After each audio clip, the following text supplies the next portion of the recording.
2004 সালের স্কুল শিক্ষিকা জয়ন্তী হত্যাকাণ্ড সবার টনক নাড়িয়ে দিয়েছিল। নিষ্পাপ জয়ন্তী তার করুণ মৃত্যু দিয়ে বিবেকবান মানুষের স্মৃতির পাতা দখল করে আছেন আজও অবধি। জয়ন্তীর স্বামী আজম রেজাকে এর মূল হোতা হিসেবে দাবি করেছে জয়ন্তীর পরিবার। জয়ন্তী হত্যাকাণ্ডে বাংলাদেশের দুই মহারথীর নাম প্রকাশ্যে চলে আসে, শম্পা রেজা ও আফসানা মিমি। শম্পা রেজার ছোট ভাই আজম রেজা, তার সাথেই প্রেমের সম্পর্কে ছিলেন আফসানা মিমি। শম্পা রেজাদের 5 ভাই বোনদের মধ্যে সবার বড় বোন রিনি রেজা। রিনি গানের সাথে জড়িত ছিলেন। তরুলতা ছবির একটি গানে মোহাম্মদ রফিকুল আলমের সাথে প্লেব্যাক করেছেন রিনি রেজা। রিনি রেজা, শম্পা রেজা, নিপা রেজা, দুই ভাই মাসুম রেজা এবং ছোট ভাই হলেন আজম রেজা। রিনি রেজা এখন লন্ডনে থাকেন, নিপা রেজা থাকেন সুইজারল্যান্ডে, মাসুম রেজা জার্মানিতে ছিলেন, মারা গিয়েছেন কয়েক বছর আগে। আজম রেজা এখনও বেঁচে আছেন। যতটুকু জানা যায়, প্রখর আত্মসম্মান বোধের অধিকারী জয়ন্তী মেনে নিতে পারেননি আফসানা মিমির সাথে তার স্বামীর অবাধ মেলামেশা। এ নিয়ে দাম্পত্য কলহ যেন নিত্য নৈমিত্তিক ব্যাপার হয়ে দাঁড়িয়েছিল।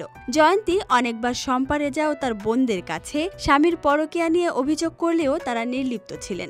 বিশেষ করে শম্পা রেজারও আফসানা মিমির সাথে অন্তরঙ্গ বন্ধুত্ব ছিল, তাই তিনি তার ছোট ভাইকে চরিত্র সংশোধন করার পরামর্শ না দিয়ে উল্টো জয়ন্তীকেই তিরস্কার করেন বলে সে সময়ের একাধিক সাংবাদিক জানিয়েছিলেন। প্রায়ই স্বামী আজম রেজার শরীর এবং শার্টে আফসানা মিমির লিপস্টিকের দাগ পেতেন জয়ন্তী। প্যান্টের পকেটে একদিন একটি কানের দুল পেয়েছিলেন জয়ন্তী। আজমকে জিজ্ঞেস করতেই তিনি বলেছিলেন ওটা শম্পা আপার কানের দুল।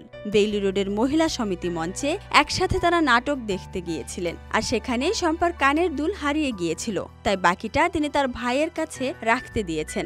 সরল মনে ধূর্ত স্বামীর কথা বিশ্বাস করেছিলেন জয়ন্তী, কিন্তু পরে আবিষ্কার করেন সেই কানের দুল আসলে শম্পার ছিল না, ওই দুলটি ছিল আফসানা মিমির।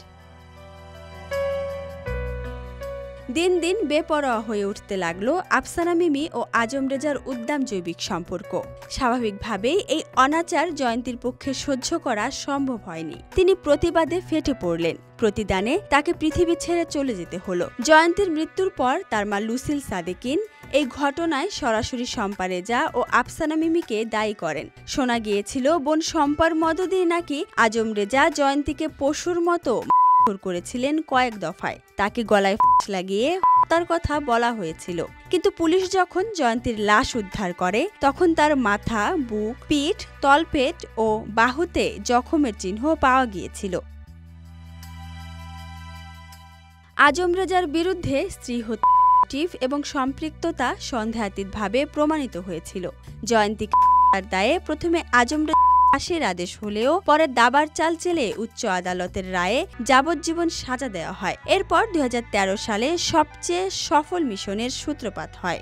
আজম রেজার ফাইল খোলা হয়। সাজা মওকুফের এই প্রক্রিয়া দ্রুত ত্বরান্বিত করতে আওয়ামী লীগ প্রভাবশালী মহলের জোরালো তদবির থাকার অভিযোগ রয়েছে।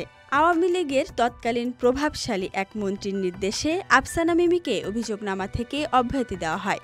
স্বৈরাচারের সহায়তায় এই খুনিরা খুব সহজেই রক্তের দাগ মুছে ফেলতে সক্ষম হয়। Desk report, Dhaka express.